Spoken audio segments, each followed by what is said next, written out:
So next up in my series of collection videos, we're going to be looking at my mask and prop replica collection. This has really been where I've been focusing a lot lately. A good portion of it is from Crazies Studios. They kind of became my, I keep joking they were my new NECA for a while, just the thing that I was mostly collecting stuff from. But a lot of things I've also been starting to get from independent artists or things that I could actually source from the original, whatever they were in the film. I've been trying to do that as well. So it's a kind of a wide variety of things in here. So I had wanted to do this with a tripod, but I don't think it's going to be possible with how everything's spread out. So this is a little the Ghost staff here from Trick or Treat Studios, and then the Fright Rags Predator mask, and then the mummy version of the Ghostface mask. And these are the Myers blanks that they sell, the face masks that Trick or Treat Studios sell, and I painted them up like the various versions of Papa Emeritus. I do not have Cardinal Copia or the new Papa up here. I'm assuming the new Papa is going to look a bit different next time we see him, so I think I might just hold off, because I don't really like Copia's look, especially for something like this. He definitely doesn't have that corpse paint thing going on, so I might just wait till his full version of Papa is revealed and then add one in. Going up top here, we have my Hatchet from the movie Hatchet. This is the version that's made out of the original molds that Adam Green offered a while back. There's a little sign thing there at the bottom from Adam, and this was a shadow box I found just recently. Got this actually displayed how I like it. It looked pretty good. It was like some scrapbooking paper and then a shadow box. I think it looks rustic enough to be Victor Crowley. We have a Ghoul mask from the band. These are ones that they sell. You have to like cut and modify them yourselves. I do want to take this and try to like stain it, like put it in some tea, because all of theirs are very brown. And I think if I soak this thing in some tea or coffee or something, it would probably get a color that looks a little more like the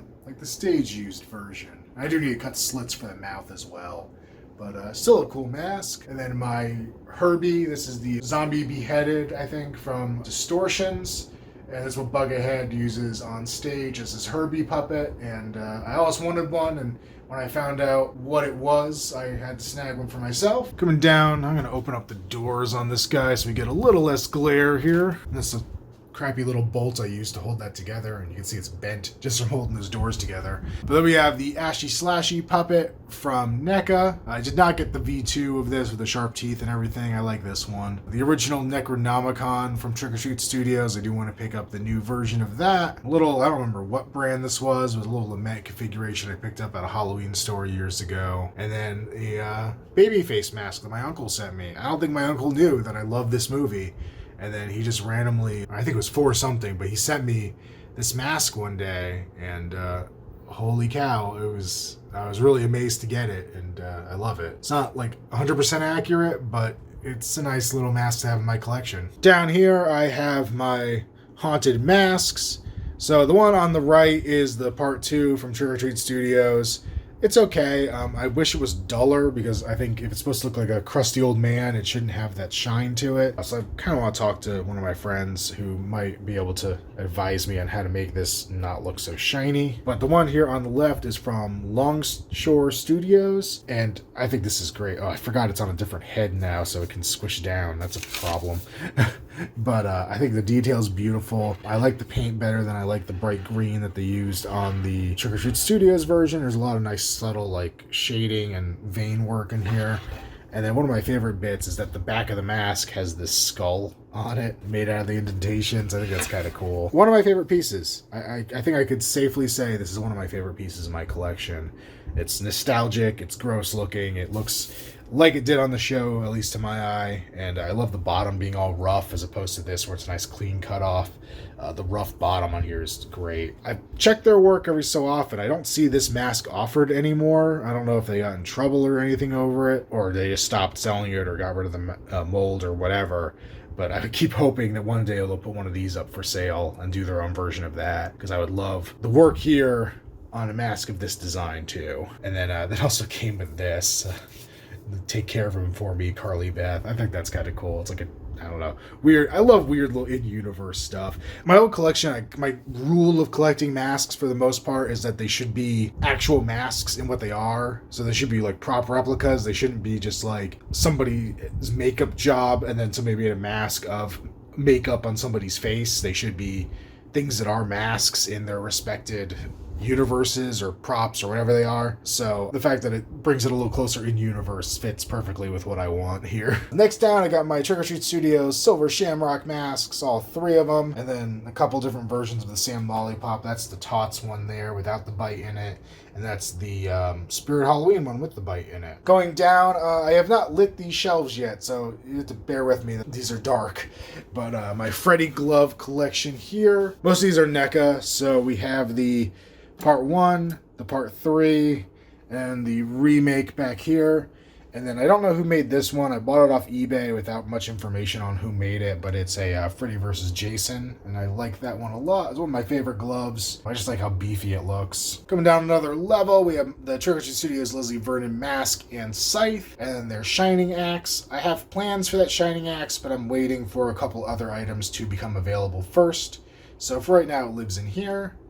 And then the old version of the Kandarian dagger. I do want to get that new version, but right now it's the old Tots one. Then I have my Tots Shrine of Chucky up here. So much Chucky stuff, it's crazy. So I've got the poster. This came with the Scream Factory release. So that was one of the things that you got with the bundle with the action figure and all that. So it felt appropriate to go behind here. And the Chucky doll itself, or the good guy doll, I should say. He's got his Tots knife, is the original release knife.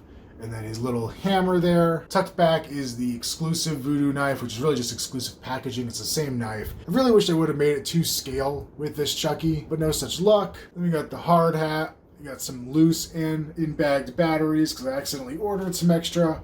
We got the cereal box. And then the Beyond Disgusting Studios Chucky skull. It looks like Tots is going to be producing this year.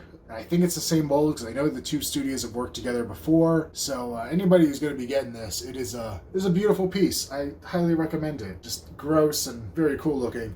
I don't know if Tots will look quite this nice because this was, handmade as opposed to mass produced, but dear God, it's a cool piece. Next up, I have my Leatherface stuff. So these are all Tots here as well.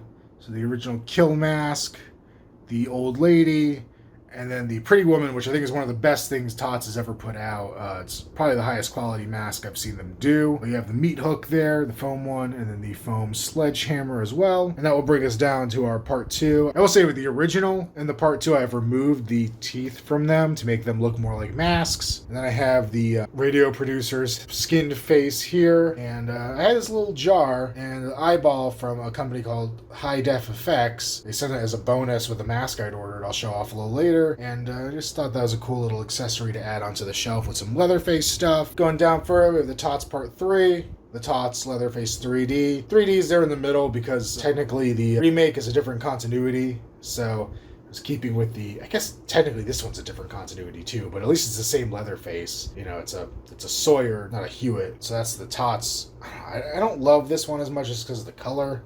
The Tots remake. Eventually maybe I'll rehaul it or get somebody to rehaul it for me. Then I have my Wolfman cane that I picked up at Dragon Con years back from the original Wolfman film. Then we get into my ghost stuff. So I got Papa 2 with his hat, mitre, whatever it is. And then Papa 3, the 2 nameless ghoul masks, and the plague mask that came with the pre-order of Prequel, I don't know how to pronounce their new album name. I don't know how to pronounce half their album names. And then I had like an Executioner hood from an old Ren fair I went to, and I threw that on there, and I thought it looked pretty good. While we're down here in this corner, I should show off the Good Guys box is down here. Couldn't fit it up top, so it sits perfectly under that shelf. We got a couple items hanging up on the wall here. I got the 2 Strangers female masks. And that middle part is the Tots Leatherface. That's just like a concept one. And then I mentioned High Def Effects a little bit ago. These are their 2 Part 2 and Part 3 masks. Not super accurate, very stylized, but I love the style they put on these. Even the inside looks like it's torn off flesh. I love these masks. They're fantastic. Then coming down into Myers land, so I got the Tots Part 4. Made sure I got the one with the neck extender because to me that's the Part 4 look. Then the little Danielle Harris clown mask. Part 5, this is a custom, and I forget who it was that made this one. It was a indie mask maker. He said it was a flawed copy, but he sold it to me for a good price. I think it looks pretty damn good. We got the Tots Part 6, which I think out of the box, without messing with it, is probably one of their best looking Myers masks. I don't know, the Part 4 as well is pretty strong from them. So I think if you want a good Myers mask, it's one of those 2 that you don't have to mess with and just is nice. Then we have the H2O, which looks a bit of a mess right now. I was trying to fix the hair on it, and I think I made it worse. And the resurrection mask here. And then I've stripped all the paint off of my H40, and I need to have that one rehauled as well. And I have the H40 knife out in front of them from Tots as well. I guess while we're going across the top here, we've got the Trick or Treat Studios. I think they did this with Fright Rags, the Haunted Mask box set, and then the individual release of the Slappy Mask. I guess I could show here, I've got the Silver Shamrock Final Processing sign on my door to my office. And if we close that, we have this, it's not really a mask, but it's from Artovision. It's like a 3D kind of looking art piece of the Collegeville Clown mask that was used in Rob Zombie's Halloween. Thought that was really cool looking. Then around this Iron Maiden poster, I've just got like a generic black face mask, this little clown mask that was at Spirit Halloween that I thought was creepy looking. And then down here was this Wrinkles the Clown, I think. One of those like urban myth clowns they did a documentary on a while back. I saw it at a theater, and they gave out these masks. Back to Halloween, we're now on my Rob Zombie stuff. So this was another one, I forget who made it offhand, but it is a paper mache version of the escape mask from Rob Zombie's Halloween. I had a hard time. A lot of people sold latex copies of this, but I wanted one that was actually paper mache, so it felt more like what would have been in the film. And I finally found one on Etsy, and I'm pretty happy with it. Then a NAG H1 Myers from Rob Zombie, which is pretty nice. I believe this was rehaired as well. And then the Prop Shop, this is their Hobo Myers mask.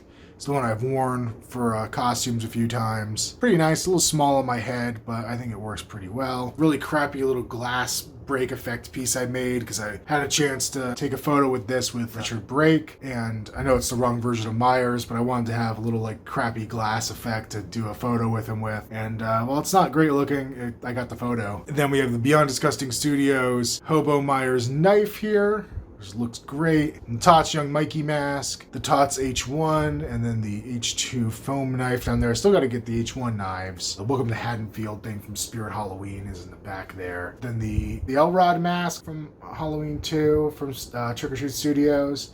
So now they're basically H1. I think I actually prefer this guy here anyway, with the Elrod knife next to him. A little notepad, I think from, I want to say it was from Fright Rags. That's the Rabbit in Red. Looks like the matchbook. And we got the scalpel here and the H2 mask, which needs to be reshaped so that, I mean, it's already kind of stuffed, but I need to get better at reshaping it so it will look more like the actual H2 mask. Down another level, we have the Trick or Treat Studios Dr. Decker mask. Then we have the one I did a video on not too long ago, my Crazies gas mask of the British Mark V. And this still needs the hood. Okay, it's actually been a few weeks since I filmed that mask video, and I've just been slow to edit it, but I did want to jump in here and show the updated version of the Crazies mask. So I did end up picking up a hood. It's just like a painting hood, and it doesn't really look as accurate as I thought it did based on the website, so this will eventually get changed, but it gives at least the right idea with the elastic around the face of the mask, and it really helps it look more like the mask in the movie of having that shape as opposed to just being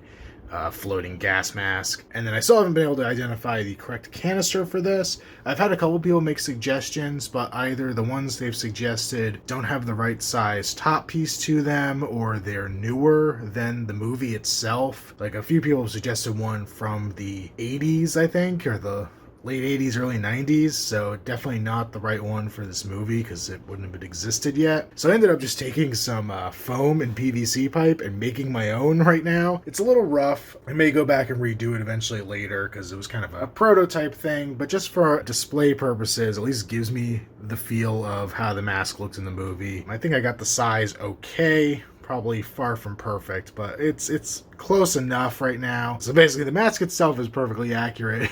Everything around it is good enough for now and eventually will be upgraded. And then I believe by the time you're seeing this, I will have done a full video on this guy as well. But that's my Prowler, Rosemary's Killer mask, whatever setup display. And then you guys are sick of these ones yet? My Harry Warden setup. So I have full videos on both this original and remake set, and the Chuck Ryan cosplay pickaxe there across the back. Absolutely in love with these, for sure. Then one more level down, we're going to deal with some weird lighting here for a second. We have the Orphan Killer mask from Trick or Treat Studios, because I have a weird relationship with that movie. I had made a figure for somebody, a custom figure, and then like the director of the movie reached out to me to try to make more, but like everything I was making at the time was hand sculpted. I had no way of mass producing at that point, so it was kind of just like awkward, I guess, but whatever. So I have that. My friend sent me a Splatterhouse little display, so that's sitting back there. I have my Scream Ghostface mask there. And then this is a prototype I'm working on. This is the Sentinel. I posted on Instagram a little while ago. I traded one to my buddy Rob, and his is better. This one still has plastic blades. His has aluminum blades, and I'm going to do a full video on the Sentinels as well. But this is a display base I'm kind of testing out right now, just an infinity mirror. I want to make this outside kind of look like it's a coffin or something, a casket, and then have the orb, kind of the Sentinel rising out of the abyss. And last but not least, in this messy ass closet, I have my full-size Sam from Spirit Halloween. I still want to get a better body to go under this. He is holding the Trick or Treat Studio lollipop. He needs a little bit of work to be perfect, but I still like having this guy around. I almost called this video done, and I forgot about my Jason stuff out here. So I have all the major Jasons from all the movies. So I've got my part 2. The 2 is from Beyond Disgusting Studios. Part 3 was a JDF Studios blank kit, and I painted myself. The part 4 there is, I believe, another JDF Studios kit. I did all the painting and weathering on. The Part 5 dream sequence was painted on the old NECA Part 4, so I had the NECA one, did the JDF one because it was nicer, and then just repainted that since I had nothing better to do with that blank. The NECA Part 5 Roy one, which I actually think is pretty decent. Fiberglass Masks Part 6 that I won in a contest years ago. Part 7, I think that was done by Pizowl. Bought that one from him. A Part 8 that I picked up at a horror con about a year ago, a little over a year ago. Jason Goes to Hell. This was a blank I bought off Etsy. I think the straps are from JDF Studios as well as the chevron. I picked a thinner blank than I probably would have otherwise, so it's a bit thin and crappy, but I actually have a full video on painting that guy up. Then a Jason X from Crystal Lake Industries is one of their kits. I want to say maybe the straps weren't from them. I don't remember, but the blank definitely was. And then Crystal Lake Industries also made this badass Uber Jason mask that's just fantastic. Then another pickup from that same horror con, I got the Part 8. I also got this Freddy vs. Jason. Beyond Disgusting Studios with their remake Sackhead version. And another JDF set for the remake. That same horror con, I guess I bought 3 masks at Days of the Dead Atlanta last year. I got this video game NES Jason style, but it has some nice weathering on it that I really appreciated. This was an Etsy buy, I believe, or an eBay buy. That was a Savini Jason. This is not the one I used for my costume. I actually did the blank that I did for my costume. So this one just sits on display, and I wear the other one that I made. And then kind of here off to the side, I've got the baby mask from Happy Death Day. And I should add this to the wall when I'm not wearing it, but my Freddy vs. Jason vs. Ash hawk that I made, this was also off a China Buck, and I think I bought the straps from JDF Studios again, but I was really happy with how this turned out. I actually love this mask. Hey, so for this one, I can actually move and have a different location where I have the second part of this video. But yeah, so that's it for my mask and prop replica collection as it stands right now.